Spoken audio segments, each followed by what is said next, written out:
Hi,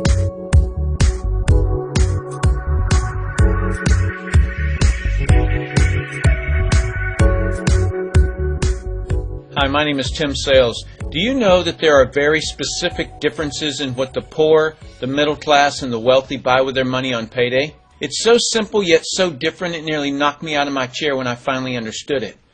I'm going to show you exactly what I'm talking about, and you can evaluate for yourself why the wealthy keep getting wealthier and the poor keep getting poorer and the middle class are stressed out. To understand this, I need to make sure you understand some basic business terms in the way that I'm using them. The words that you need to know are income, which means money you bring in, expenses, which means money you spend, assets, which is the most confusing one. An asset is defined as something that pays you. If you're an accountant or a financial planner, I just raised your eyebrows a little because the traditional definition of an asset is things you own. More on that in just a second. Liabilities is the last definition and is defined as things that cost you. A house is typically viewed as an asset, but can it actually be a liability? Yes. By the definition I used earlier, anything that costs you money is a liability, not an asset. But to answer your curiosity, yes, a house can be considered an asset. When is it an asset? When it pays you money. If you were to buy a house and rent it out, and it paid you a positive cash flow every month, that would then be considered an asset. One more time on the definitions just to be very clear before we continue. Income is money you make, expenses are money you spend, an asset pays you, and a liability costs you. Now let's look at what the poor buy on payday. On payday, the poor buy what I'm going to call stuff. What is stuff? Inexpensive things that people buy that they don't really need to survive. You go into someone's house and you can't find any counter or tabletop space in the whole house because of all the stuff on it. You can't find a single foot of white space on any wall in their house because of all the stuff that's hanging on it. Where did they get this stuff? They bought it at the flea market, at the garage sale, at the dollar store, at the craft show. Their house and their car is full and cluttered with stuff. So income comes in on payday and then goes straight out the expense column to buy stuff. The poor really never educate themselves on assets and liabilities. The poor justify their buying all of this stuff by claiming that it costs so little. Yes, it was very cheap, inexpensive, not a lot of money, but over the years, it's all they ever had. The problem is their income never produced or created more income. I know this group very well because this was me. This was the way I was raised. I, in no way, am cutting or undermining this group of people or any other group. I just see a lot of financial pain out there and that need not be that way. I only want to help you and hopefully you'll pass this information on to people you care about. Creating wealth is not a mystery. It's a formula. The only reason someone doesn't create wealth is because they don't know or don't apply the formula. Let's continue on and look at the middle class. The middle class is the group that society mistakenly thinks are the rich. They are not. Yes, they typically earn a six-figure income, but what they buy on payday keeps them prisoners of the middle class.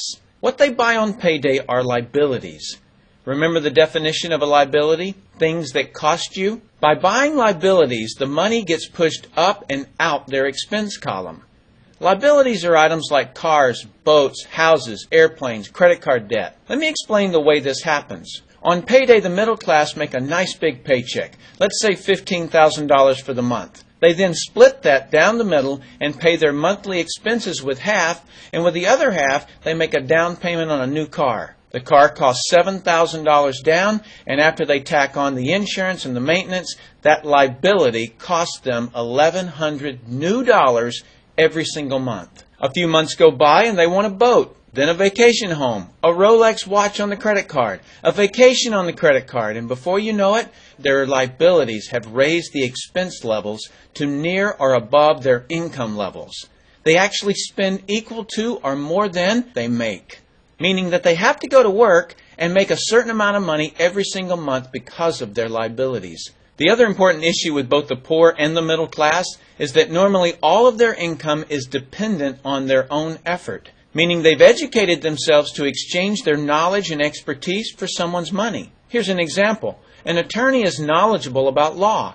So people pay him or her money in exchange for that knowledge on an hourly basis. The problem there is that if they're not, the attorney, sharing that knowledge with a client, then the attorney is not making any money. Their stress level is as tight as a piano string.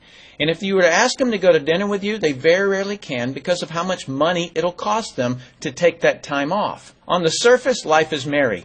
The reality is that it's a roller coaster ride. That's the middle class. Now let's look at what the wealthy buy. On payday, the wealthy buy assets. Again, an asset is something that pays you. If you want to become wealthy, buy assets that then earn you more income. The money wheel looks like this. Buy assets that produce cash, that then buy more assets that produce more cash, that then buy more assets that produce more cash. The wealthy spend their money and buy things that produce more money. Here's a couple of examples of assets that produce more income. Investments are the obvious: stocks, bonds, real estate. Education is another asset. If you learn how to do something and actually do it, that produces more income. That's buying an asset. I heard a great expression once: if you think education is expensive, you should see how expensive stupidity is. Another example of assets you can buy that pay you is businesses, especially those businesses that can create a passive income. Passive meaning that once you build it up, it pays you whether you're still building it or not. A little example is if you buy a pinball machine and put it in a barber shop. You don't spend any of the profits. You save them until you can buy another pinball machine and put it in another barber shop. This, by the way, was Warren Buffett's first business. Warren Buffett, by the way, is one of the top 2 richest men in America. The wealthy are extremely eager to find those passive income businesses because it continues to pay them month after month, year after year, long after they've stopped working the business. That's actually the way I created my millions. I found a passive income business that I built up, and it continues to pay me month after month, year after year.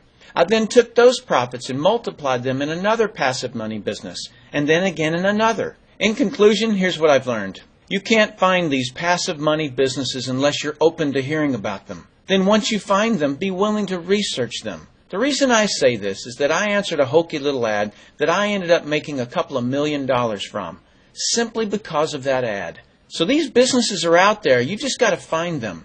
You've also got to be educated enough that when the right situation does present itself, you don't miss it. So remember, the poor buy stuff, the middle class buy liabilities, and the wealthy buy assets, preferably businesses that can create passive money. Then take that money and buy another asset that produces more money. That's the wealth creation formula. I sincerely hope that you've learned a couple of things from this explanation. I'm Tim Sales.